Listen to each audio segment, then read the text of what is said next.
So you are both welcome. It's wonderful to be here with you.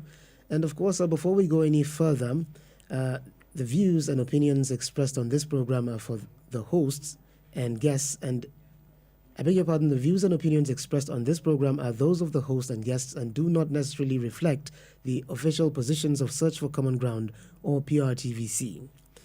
Now let's get into the studio discussion. Let's start with interreligious dialogue matters. Let's begin with the basics. Why is interreligious dialogue such an essential tool for peace building, coexistence, especially here in Plateau State? Let's start with Mr. Ali Ali. Thank you very much. When we talk of interreligious dialogue, this is a dialogue where different religions come together, sit down, discuss issues with respect to their various religions. And one most important thing is most of the religions today, not before, today, have missed the way. Why do they miss the way? Because most of the religions have deviated from the core values of the faiths. What the religions are teaching is not what the adherents are practicing. And by the time we deviate from that, the issue of interreligious dialogue becomes a very, very problematic. Let me take an instance. We in a Plateau Youth Interfaith Forum, we have been engaging in a lot of interfaith activities for over 2 without any adversarial methods. And going by other issues affecting the well-being of the youth and the rest, since when we were doing it with Youth Wing of Can, that is UWICAN, and National Council of Muslim Youth or Organizations, now COMU, we have been engaging a lot in dialogue. I could remember in the past when there were issues of attacks, counter-attacks in different parts of the community, we brought the youths together. We taught them how to approach issues via dialogue.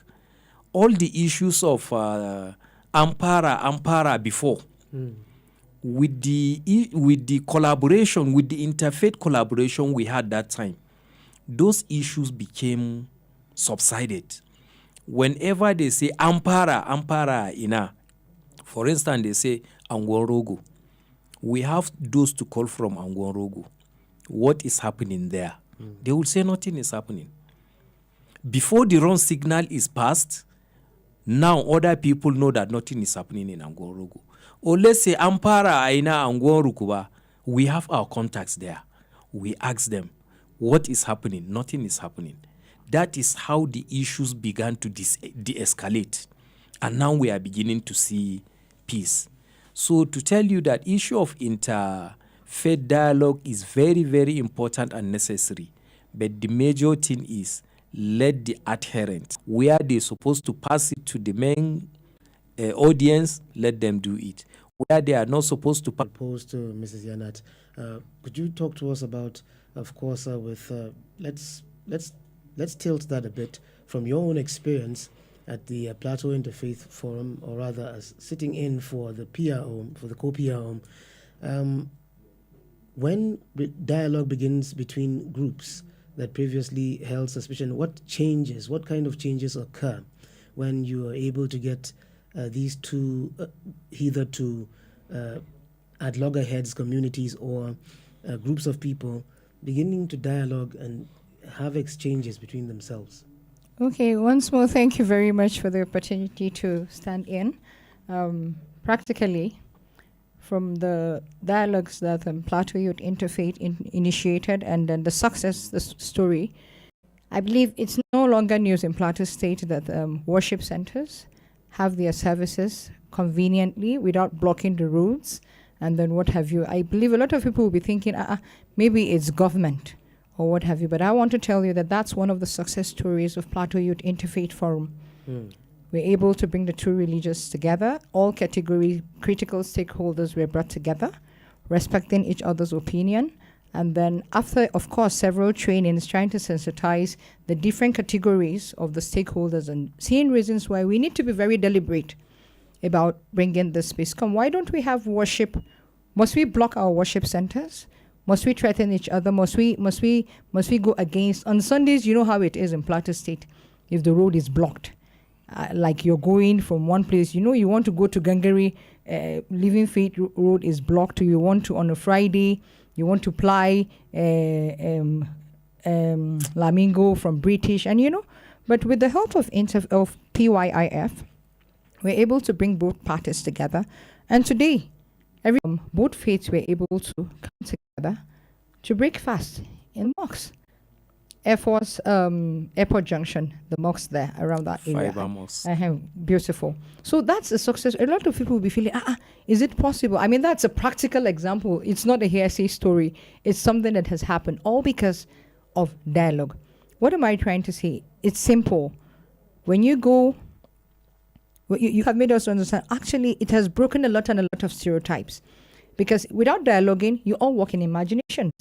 And those going on, or while he was in, I think about 3 or 4 trainings we had with people from various communities, we were taught on how to make good use of the social media, not to escalate information, but tend to be very, very careful, because it actually moves faster than what you think, and it's a global thing. So I think, let me just rest a bit for now. Thank you. Then. Fine. Now, Mr. Ali, freedom of religion and belief, FORB, is often discussed theoretically. Now, how does FORB look in everyday community life? How does it play out? Give us examples that probably will jog our memories or our minds, and we'll realize, we've actually seen this at play in our community, but we didn't realize that this was FORB at play. Yes, FORB, which stands for Freedom of Religion or Belief, is a method adopted the world over. And it will interest you to know that today, all over the world, what is being preached is, let there be freedom of religion and belief. Wherever you are, whatever faith you profess, let you have that freedom to practice it. And, sometimes when people are not guided or are not taught about a particular thing, they may see it as if it is something new. Of course, it's not. If we can trace back to history, as a Muslim now, let me bring it from the Muslim background. FORB and says he is against FORB. Well, I don't know, he may have his reasons, but whatever we know that you believe in the teachings of the Prophet sallallahu alaihi wasallam. Muhammad brought people of Medina together, the Muslims, the Jews, the Christians, and other religions, and say, okay, we are having different religions and we are living in the same place. What do? Let us have a common document that will guide us, that will allow each and every one of us to practice his or our religion without any hindrance, without any encumbrances. That was how a treaty was promulgated, which is called the Medinan Treaty. And in some quarters, if you Google it, you realize that it is said it was the first ever constitution drafted in the world. Now, coming down to other conventions, you look at the Geneva Convention, the United Nations, African Charter, and what have you, down to our Constitution. The 1999 Constitution of Nigeria as amended. All these ones are telling you that each and every individual has the right to practice his religion. Now let's come back to our practice. As I earlier said, the major problem is sometimes we, the religious actors, some of our religious leaders, some of our clerics, at times, I don't know what is pushing them to go off track by preaching things that are not even relevant. If I see you practicing your religion today, and I say don't do it, it is only when I understand your religion and I know that this is the time you are practicing your religion that we live in peace and harmony. Sometimes ago, we had contact with an Indian in the United Arab Emirates, When he was asking us, are you Muslims? We said, yeah, we are Muslims. What about you? We thought he is a Muslim. But later on, he said, no, I'm not a Muslim. He said, what is your religion? He showed us his, is it Hari Krishna or Hari Rama, as they used to call them? So coming down to the Nigerian context or the Nigerian situation now, what is our problem? Doing that, I believe it will help us a lot. So the work of PYIF is mainly to sensitize, educate, and also orient the public. Let us know that allowing or respecting our various religions is what it should be the core values of our existence. As she earlier said, the issue of blocking roads every Friday, every Sunday, sometimes some of us used to ask, now you block roads in the name of prayer. What if a sick person who is about to die minutes and in you is that are put in place? The VC now delegated the registrar with a very long time. Nobody came over. And now that we have come, let's consider it done. Then the same thing in Kaduna State University, there is no chapel for the Christian worshippers, of which we also push to tell you now, when people are doing things ignorantly, they may not will come to fruition.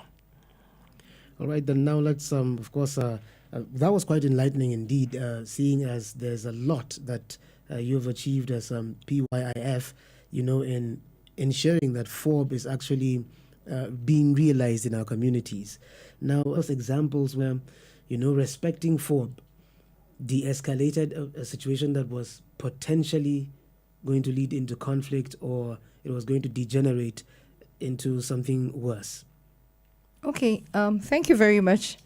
Sorry, I'm not good with dates, but I think one of the instances talking about freedom of religious and belief still on the early this year or last year, there was a rumor around Dadinkowa. And then I think, just as he said, when certain things happen, before for some confidential reasons, I wouldn't want to mention the exact incidents. But of course, at Dadinkowa, there was an incident that happened. And of course, our leaders were called. And that's like, and then interestingly, some people had already heard it in Terminus. And so before you knew, the good communication, the good relationship that has been established, the whole situation light low. And then let me also say something concerning FOB. Talking about, people say interfaith, but I think another part of FOB that is really eating us drastically and silently is the intra conflict. What am I trying to say? Okay, people think it's just between Christians and Muslims, but even in the Christian sector, let me talk as a Christian, you find a lot of people feeling holier than thou. Probably maybe like the Orthodox churches, the Pentecostal churches, where people would say, she's dressing half naked. Some churches would tell you, no, we don't care about what you dress. What matters most is the heart.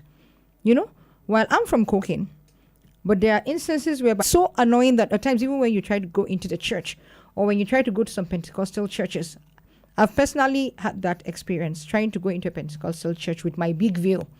And so somebody was like, am I sure? Who did I come to look for? That was offensive. Is it because of the way I'm dressed? I'm free to dress like that. And interestingly, the next day I was wearing my jeans and I worked on my hair. So people should be trances when we talk to the importance of dialoguing. And then also to make reference to the example he made, a lot of people talking about pushing for the mosques in Bokos. That's the value and the importance of dialogue. Bokos sat down quietly and thinking, this people went to dialogue. There was a dialogue. There was a sit-in. Else it would have been, Plateau State, it's a Christian state. Will they even accept it? So I think that's like the little I can say. All right, many thanks. Now let's look at the key ingredient of lasting peace. Still with you, Mrs. Yanat. Okay. Trust building across faiths. You've given us an example how dialogue had brought trust, and of course now there is some kind of common ground being built there. Now, trust doesn't just happen by accident. Yeah. What practical steps can churches, mosques and religious groups take to build trusts with one another? Okay. Just the way we mentioned earlier, the truth is dialogue can never be overemphasized, depending on the setting. And then I think another thing that could help communities and churches is just the way every church has its own doctrine. I don't know very well about the Muslim sector, but also let me borrow part of my knowledge of advocacy. I think one thing that helps is looking at the peculiarity of this community. Community in this sense could be probably the religion setting or the state setting. Bylaws could go a very, very long way to help, if you allow me.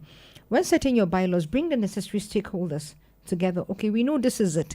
We know the major faiths practice in Plateau State are Christians and Muslim. Okay, how do we go about it? How do we come together as a body to have bylaws that whenever you're coming to Plateau State, come and know that we have our ethics.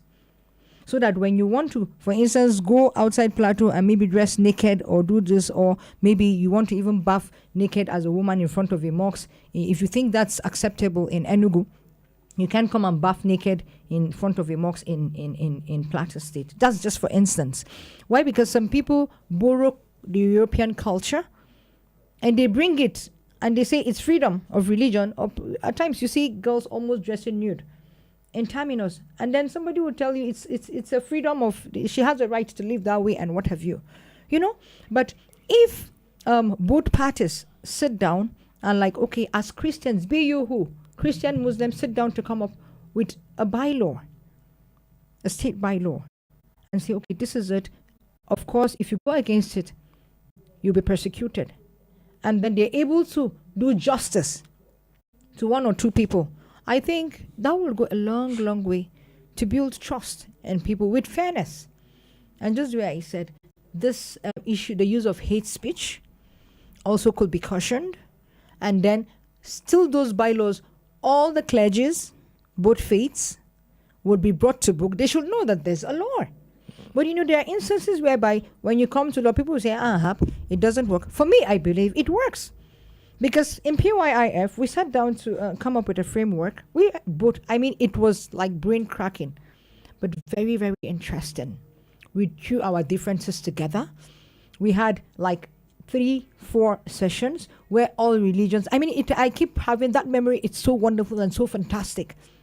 Because first we were sincere with ourselves. We said, looking at it as PYIF members, sorry, let me expose maybe one of our secrets. Looking at our age, we say by Nigerian standard, what is the definition of youth? We all said, to be fair, as youths, none of us is supposed to be in PYIF. That was like the selection. So when we were trying to come up with a framework, we were like, okay, can we look at the age of the youths? When we were being deliberate about it, we told ourselves, looking at the truth, let's not shift 35. Let's have it as an opportunity to set this ball rolling. But we still had to stand. There was justice. There were fairness. So if by the special grace of God, that framework is being implemented, we will sit down prayerfully and watch that being implemented. So that's trust. So I think I was privileged to attend so many peace building trainings. The first thing they taught you is the identity flower. Oh, yeah. True. First, understand your identity. Oh, yeah. Before looking at another person. And what will surprise you, after each and every participant finished, you will realize that we understand that we are all humans first, before any other identity. So if we can hold that, I can assure you the issue of trust will not be a problem. Let's take, for instance, now, from 0 to, let's say, 4, 5 of a child's development. You will realize that if you bring those children together, they see themselves as humans. They don't have any issue. I have a daughter called Halima, who is almost 4 today, who has a friend, Sarah. They were just a week apart. Halima was born on the 18th, Sarah was born on the 25th. And I can assure That is where the big problem is. If you don't trust renting, I think there is need for legislation about parent Catholic school. From my plan them from childhood. And that did not stop me from going to Makarantan Allo. Yeah. I now grew up in the mix of this is Muslim, this is Christian. In fact, all through my educational journey, I mix with people. The trust deficit, particularly on the plateau, started at the wake of 2001 crisis, when our communities began to be polarized. Today, a child of 24 years, unfortunately, will tell you either he doesn't even know how Muslims behave or how Christians behave. From 2001 to date, we have different schools. You go to a particular school and realize that it is 100% Muslims. You go to a particular school, you realize that it is 100% Christians. How do they know about the other? That is another thing that led us to another achievement in this our journey. At the course of our movement, we started pushing for both IRS and CRS curriculum to be returned. And that journey took us to the two commissioners of education in Plateau State, both the primary education and secondary education. We discussed that at length. Even if a single student is in a school who is practicing different faith, let that be taught to him. So that let them know. But by the time you keep people apart, that issue of trust is not there. Oh, yeah. Sometimes I fear the unknown. I don't know who you are. I don't know where you come from. I only heard from hearsay that this is your identity. This is your attitude. This is what you are likely to be. And I begin to fear you without even coming close to you. Mrs. Yanat, we only met during trainings. Before then, we don't know each other. Or let me say, we didn't know each other. So let me assume now, without that, this our training that brought us together, I will see her from far, dressing in her normal Matan Zumunta regalia. Something may come to my mind if I don't know. Yeah. I will be one maybe irin su ne masu Boko Haram din and the rest. Why? Because she doesn't know. But coming together, begin to or let me say, coming together brought that trust that we trust each other. Oh, yeah. So issue of trust in FOB is very, very vital. And what Search for Common Ground did, I can assure you, if we can put it into practice, because the problem now is not Search for Common Ground. They brought the message. Are we ready to own it? Are we ready to practice it? Are we ready to do the needful? If we don't do, we fail, not Search. Oh, yeah. And if we do, benefit, because we I are. agree with you more. Trust is in youth in interfaith dialogue. Now, naturally, I would gravitate to in interfaith efforts across Plateau, real quick. We've received. There are the youth wing of assessments to and are being abused. The youths are at every point they're still doing it because some of Angwa gathering, where